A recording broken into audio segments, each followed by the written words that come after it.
एक बहुत धनी व्यक्ति जिसके पास घर, पैसा और अनेक संपत्ति थी, उसने बाबा की कीर्ति सुनी और अपने मित्र से कहा, मेरे पास संसार की सब वस्तुएं हैं, पर अब मैं बाबा के पास से ब्रह्म ज्ञान प्राप्त कर लूंगा।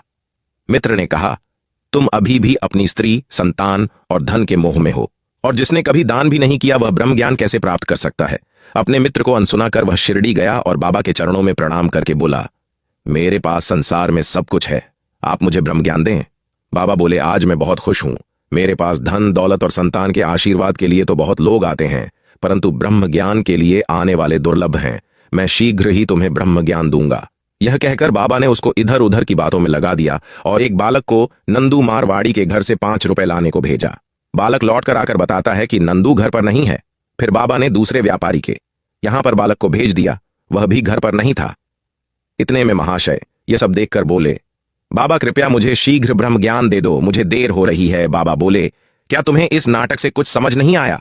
तुम्हारे जेब में 5 रुपए के 50 गुना रुपए हैं, और सच में जब नोट गिने तो जेब में 10-10 के 25 नोट निकले। बाबा बोले, इन नोटों को रख लो जेब में वापस। मैं तुम्हें इतनी देर से ब्रह्म ज्ञान ही तो देने की कोशिश कर रहा था। तात्पर्य, ब्रह्म का दर्शन करने के लिए 5 वस्तुओं का त्याग करना पड़ता है, 5 प्राण, 5 इंद्रियां, मन, बुद्धि तथा अहंकार। अगली रील में हम देखेंगे कि बाबा ने ब्रह्म ज्ञान के बारे में क्या बताया है।